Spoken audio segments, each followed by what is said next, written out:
It's Monday morning. I'm at it again.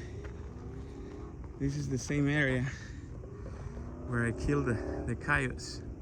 Last Monday, I was sitting on that hill up there. On that hill is the aqueducts behind it. And I call the bottom there super thick, very thick. And here's the same way. I just found this little opening. I was sitting right here on this bush. I already ranged 14.4 yards. Got a dead coyote. I haven't moved my collar. He came around this bush. He stood there and put his nose to the collar. And I had to turn ever so slightly to the right.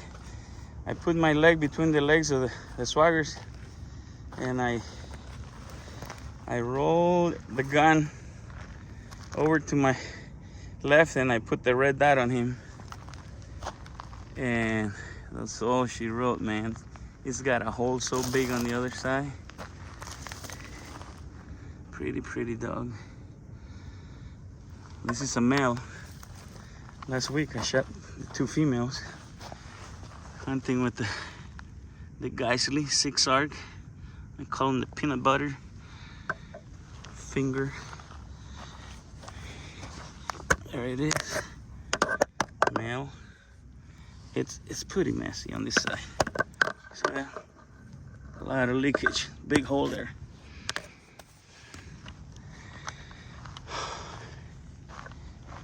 Let's see if I can set this up. You guys already know I'm not the best cameraman, but we can make it happen.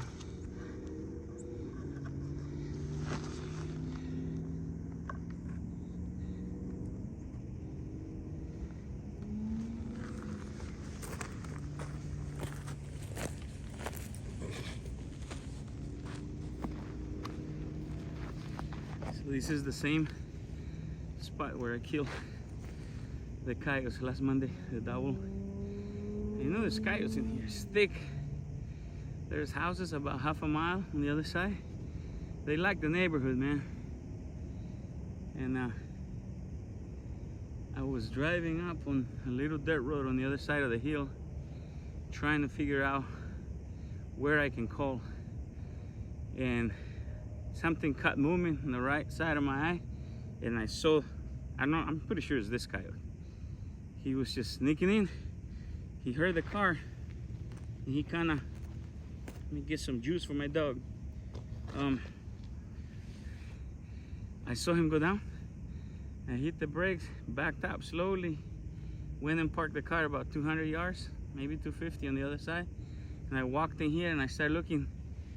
And this is the only place where there is, I mean, I can see 100 yards in this kind of opening here, but there's bushes everywhere. So you gotta be quick on the trigger. If you see him stand on in an opening, you can't take your time, he'll get away. So I figure this guy was still around. He didn't spook, he didn't run. So, you know, it might have been 5 to 10 minutes since I saw him, came back, set up here. I set 14 yards above the hill. Didn't want to be too high on the top because when the hill rolls down, you can't see him on the bottom. Set the collar and I go baby cottontail, nothing aggressive. So I went and I started it. I put 3 clicks on my volume button, which is, it steps up in increments of 3. So I might have been on like 9 volume, very low, very soft. And I don't think it was a minute. I'm looking, and son of a bitch, he comes out here next to this bush, like literally right here. And then he came here and he literally was sniffing or sticking his face on the collar. And I'm 14 yards and I go, oh, fuck. And he's too close to beat with the shotgun maybe, but with the rifle.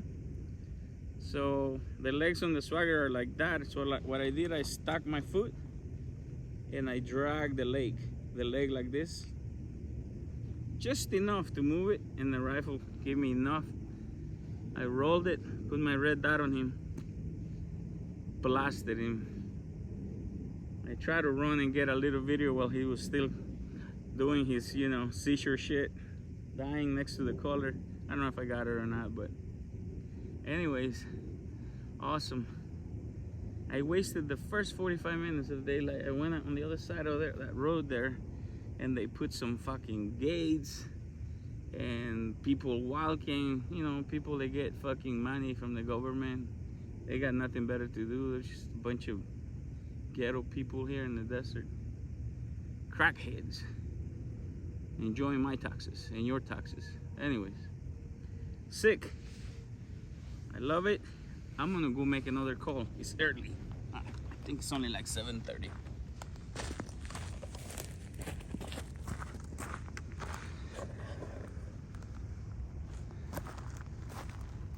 Thank you for playing. I promised your girlfriends last week I was gonna be back to visit. Kept my promise.